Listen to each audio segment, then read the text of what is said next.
Bapak Ibu hadirin jemaah yang dimuliakan Allah Subhanahu wa taala, kita lanjutkan kajian tafsir Al-Qur'an ayat yang ke-46. 46 ini sebetulnya masih ada kaitan munasabah dengan ayat-ayat sebelumnya, yaitu Allah berikan satu sarana piranti yang dengan piranti itu sebetulnya jadi problem solving terhadap permasalahan hidup kita. Apa itu? Problem solving, pemecah masalah adalah sholat.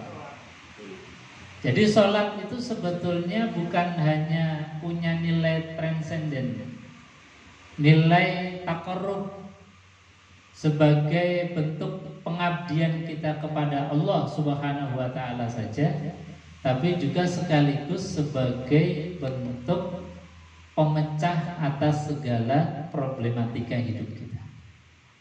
Jadi problematika hidup kita diberikan oleh Allah satu pemecah masalah. Jadi sebagai problem solving, Allah sampaikan wasta'inu bis-sabri was-shalah. Mintalah tolong kalian semua bis-sabri dengan satu kesabaran, wassalah dan sholat. Artinya sabar dan sholat itu sebetulnya menjadi solusi apapun masalah kita, baik individual maupun masalah-masalah yang kaitannya dengan sosial. Ini sholat sebagai solusi. Buktinya apa? Dalam hadis baginda Rasulullah SAW, beliau bersabda, beliau mengatakan bahwasanya inna sholata tanha 'anil fahsya'i wal munkar. Sesungguhnya sholat itu bisa mencegah perbuatan keji dan perbuatan munkar. Artinya apa? Terapi-terapi sosial, kegaduhan-kegaduhan sosial ataupun hiruk-pikuk sosial itu bisa dicegah manakala umat manusia ini diajari dengan sholat yang benar. Makanya bahasanya Quran di ayat sebelumnya kan wa aqimus sholah wa atuz zakat. Aqimus sholah itu artinya tegakkan sholat, bukan hanya sekedar af'alus sholat. Karena aqimu punya makna itu adalah melakukan sholat dengan syarat rukun dan sunnah-sunnahnya itu kemudian terpenuhi. Aqimus sholat juga maknanya adalah sholat harus punya asal. Sholat itu harus punya bekas. Bekasnya apa? Di antara bekas yang nyata, habis sholat kemudian atuz zakat.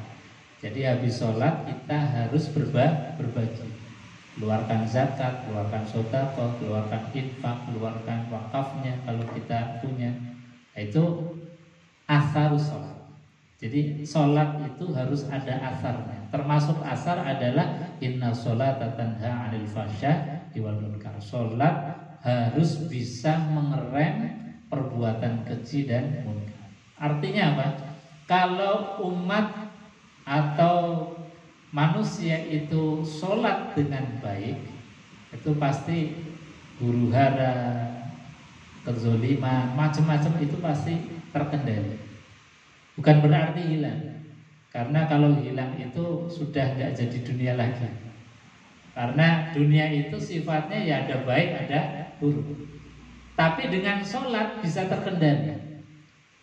Ada kezoliman, tapi kezoliman itu bisa dikendalikan.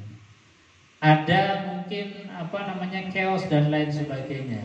Tapi itu semua kemudian tidak menjadikan manusia itu saling safkud dima, pertumpahan darah, yang akhirnya kemudian menjadikan hilangnya satu peradaban dan lain sebagainya. Nah, ini sholat. Bahkan Allah kemudian mengingatkan bahwa sholat ini sebetulnya sesuatu yang menjadi terapi, tetapi sekaligus ini hal yang berat. Wa innaha lakabirah. Sesungguhnya sholat ini adalah hal yang sangat berat. Illa 'alal khashi'in. Baterainya Mas.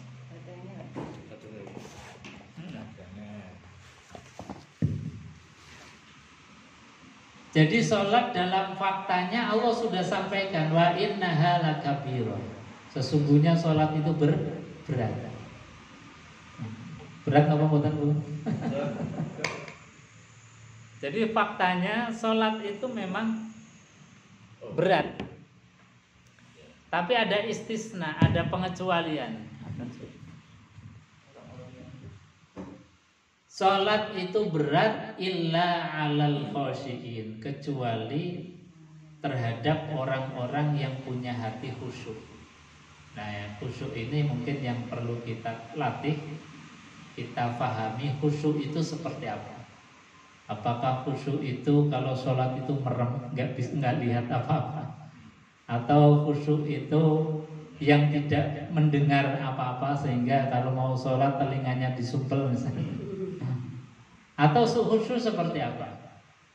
Jadi Allah sampaikan dalam faktanya bahwa sholat itu memang berat kecuali bagi orang yang hatinya khusyuk.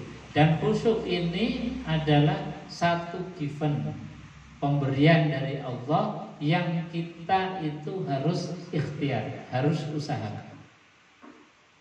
Jadi khusyuk ini meskipun pemberian Allah, tapi harus kita ikhtiar, harus kita berusaha, latihan terus. Nah, dalam memaknai khusyuk itu yang seperti apa? Allah jelaskan, alladzina yazunnuna annahum mulaqu rabbihim wa annahum ilaihi raji'un. Ini yang menjadi poin pentingnya khusyuk di dalam kita memahaminya adalah yang namanya khusyuk itu adalah alladzin, yaitu orang-orang yazunnuna annahum mulaqu, yang menyangka dan yakin bahwasanya mereka mulaqu rabbihim, akan bertemu dengan Allah Subhanahu wa taala. Jadi ternyata khusyuk itu adalah sebuah kesadaran diri bahwa kita itu akan kembali kepada Allah. Jadi hakikat khusyuk itu sebetulnya kalimat yang sering kita baca, yaitu inna lillahi wa inna ilaihi raji'un. Kerinduan kita akan kembali kepada Allah, kesadaran kita akan kembali kepada tempat asal kita. Nah, itu khusyuk. Jadi kalau kita itu paham betul, ya Allah, saya ini tidak ada apa-apanya. Saya ini datang dari Engkau, yang Engkau datangkan roh ini dalam keadaan suci, bersih, tanpa noda, tanpa dosa.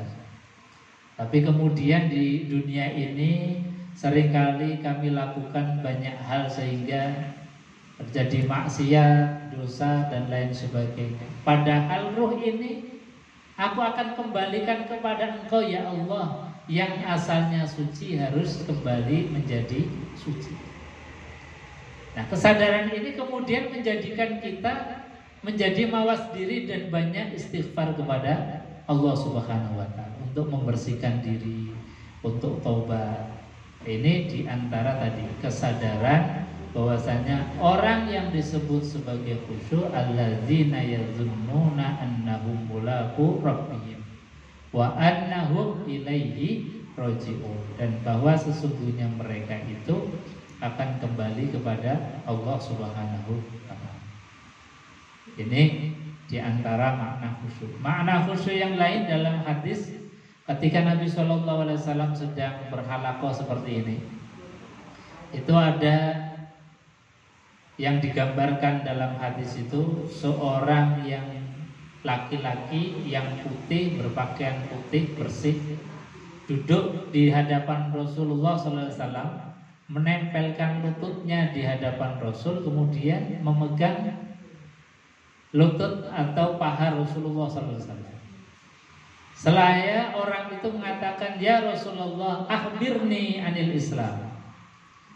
Wahai Nabi, ajarkan kepadaku tentang Islam. Kemudian Nabi menjelaskan bahwa Islam itu adalah orang yang bersyahadat, kemudian sholat yang seperti kita kenal dengan rukun Islam. Kemudian bertanya lagi kepada Rasulullah, ya Rasulullah, akhbirni anil iman. Bertanya tentang iman, dijawab oleh Rasulullah. Kemudian yang ketiga ini, ya Rasulullah, akhbirni anil ihsan. Maka dijawab oleh Rasul, ihsan itu adalah anta'budallah ka'annaka tarahu fa in lam yakun tarahu fa innahu yaraka. Nah, ini diantara khusyuk. Khusyuk itu adalah ketika kita beribadah, maka gambarkan kita bisa melihat Allah. Tetapi ini sesuatu yang mustahil. Maka kata Allah, kalau kamu tidak bisa melihat Allah, maka fa innahu yaraka. Yakinilah bahwasanya Allah Subhanahu wa taala mengawasi dan melihat kita. Ini kita akan jadi khusyuk manakala kita sholat itu kemudian ada rasa diawasi, dilihat oleh Allah Subhanahu wa taala. Ini dalam masalah khusyuk. Ini satu poin pembahasan sampai pada ayat yang ke-46. Ini sebelum saya lanjutkan untuk ayat yang ke-47, karena ini sudah temanya berbeda. Mungkin ada yang mau ditanyakan atau ditambahkan, monggo silakan. Jadi kaitan sholat sebagai bentuk ta'abudi, penyembahan kita kepada Allah. Sholat itu juga sebagai problem solving, sebagai tadi pengurai atas segala problematika hidup kita. Mungkin ada yang mau ditanyakan? Ini karena tema berikutnya sudah berbeda. Monggo.